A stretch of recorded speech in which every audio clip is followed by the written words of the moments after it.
이번 프로젝트를 진행하면서 제가 주의 깊게 학습한 부분을 설명해 보도록 하겠습니다. 저는 JSP와 스프링 부트 마이바티스를 사용했고요. 제목을 스프링 MVC와 마이바티스로 정해 보았습니다.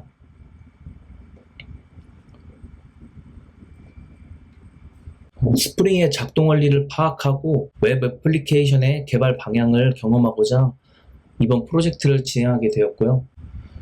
우선 스프링의 의존성주입과 의존성주입으로 인한 어플리케이션의 계층구조를 알아보고 계층구조의 앞단인 웹과의 통신을 HTTP 통신이라고 이름을 정해보았고, 뒷단인 DB와의 통신을 관계형 데이터베이스 관리라고 이름을 정해보았습니다. HTTP 통신에서는 MVC와 템플릿 엔진을 사용해서 바로 페이지를 렌더링하는 방식과 API를 사용해서 JSON 형식으로 응답을 전달하는 방식을 설명해 보겠습니다. 관계형 데이터 관리에서는 SQL을 직접 사용하는 마이바티스와 객체지향적으로 데이터를 다루는 JPA를 비교하여 설명을 하고, 마이바티스의 강점인 동적 쿼리에 대해서 설명해 보도록 하겠습니다.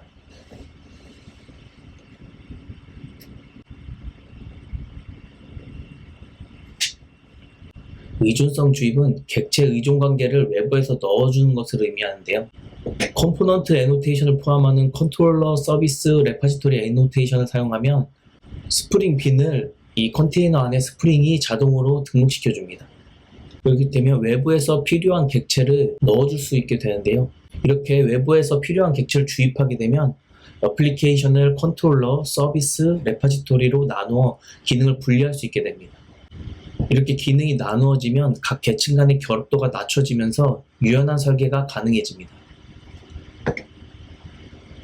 이렇게 나누어진 계층 구조를 보면 도메인은 비즈니스 개념을 담아놓는 객체입니다. 컨트롤러는 웹 MVC 컨트롤러 역할로 사용자 요청을 처리하고 필요한 데이터를 서비스 계층으로 전달합니다. 서비스 계층은 어플리케이션의 비즈니스 규칙이 담긴 핵심 영역입니다. 컨트롤러부터 받은 요청을 처리하고 비즈니스 로직을 수행한 다음에 그 데이터를 리포지토리로 전달합니다.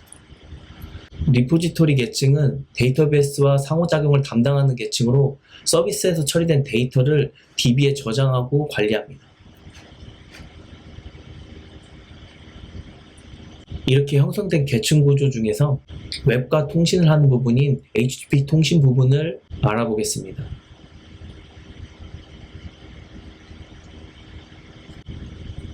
MVC 모델은 원래 하나의 서블릿이나 JSP로 처리하던 것을 컨트롤러와 뷰라는 영역으로 나누어서 처리하는 것을 말합니다. 이렇게 역할이 나눠지면 컨트롤러에서는 HTTP 요청을 받아서 파라미터를 검증하고 비즈니스 로직을 실행하는데, 이 비즈니스 로직을 실행하는 부분은 서비스에서 맡게 됩니다. 모델은 서비스 계층과 리포지토리에서 가공된 데이터를 모델에 담아서 뷰에 전달하는 역할을 하게 됩니다. 이렇게 되면 뷰는 비즈니스 로직과 상관없이 화면 렌더링에 집중할 수 있게 됩니다. 여기서는 HTML을 생성하는 부분을 말합니다.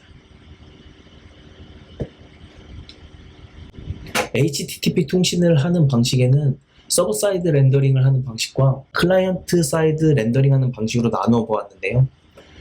이 템플릿 엔진을 사용하는 방식을 서버 사이드 렌더링이라고 해서 클라이언트가 웹 서버에 요청을 보낼 때 서버에서 HTTP 페이지를 완성한 상태로 생성해서 클라이언트에게 반환하는 걸 말합니다. 이때 템플릿 엔진이 사용되고, 서버는 데이터와 HTML 템플릿을 결합해서 동적 HTML 페이지를 만들어서 클라이언트에게 전달하는 방식입니다.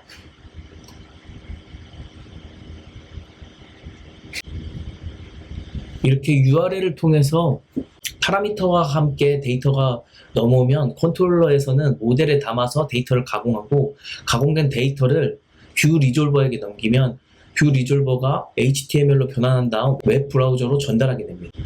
이때 뷰 리졸버는 클라이언트가 요청한 URL을 처리하고 이를 바탕으로 적절한 뷰를 찾아서 렌더링합니다. 프로젝트 내에서는 MVC 모델을 사용하고 JSP 페이지를 만들어서 통신하는 방식으로 개발을 진행하였습니다.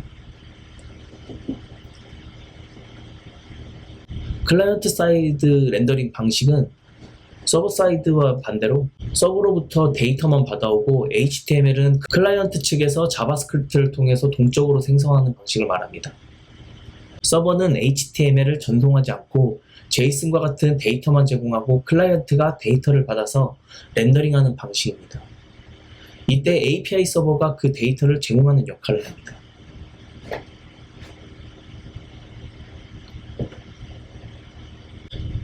이렇게 API 요청이 들어왔을 때 컨트롤러에서 리스폰스 바디 어노테이션을 사용하면 서버 사이드 렌더링에서 뷰 리졸버를 사용했던 것과 달리 HTTP 메시지 컨버터가 동작하면서 HTTP 바디로 넘어오는 문자 내용을 JSON 형식으로 직접 반환합니다.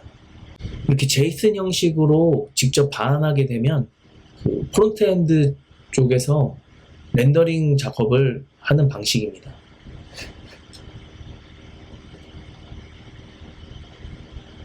다음으로 마이바티스와 JPA에 대해 비교해보고 동적 쿼리에 대해서 설명하도록 하겠습니다. 마이바티스는 SQL을 기반으로 데이터베이스 작업을 직접적으로 처리합니다. 개발자가 SQL 쿼리를 직접 작성하고 XML 파일이나 어노테이션을 통해 관리합니다.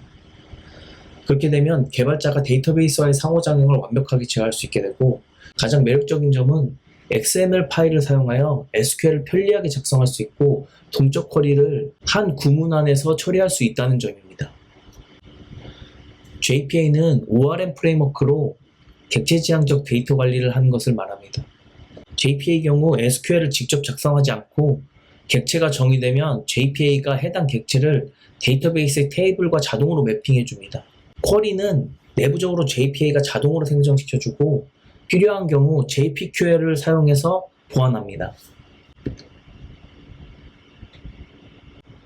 마이바티를 사용할 때 큰 이점은 동적 쿼리를 편리하게 사용할 수 있다는 것입니다. 동적 쿼리는 실행 시점에 입력된 조건이나 값에 따라서 쿼리가 변경될 필요가 있는 경우 사용하는 겁니다.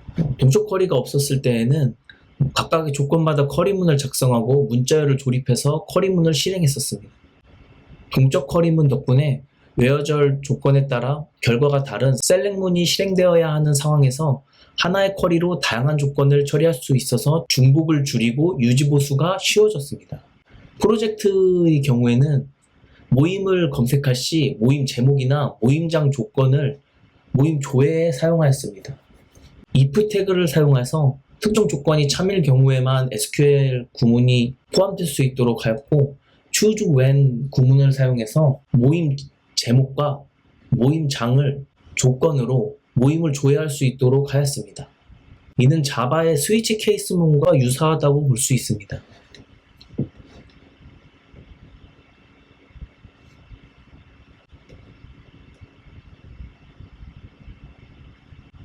이상으로 스프링 프로젝트 설명을 마치겠습니다.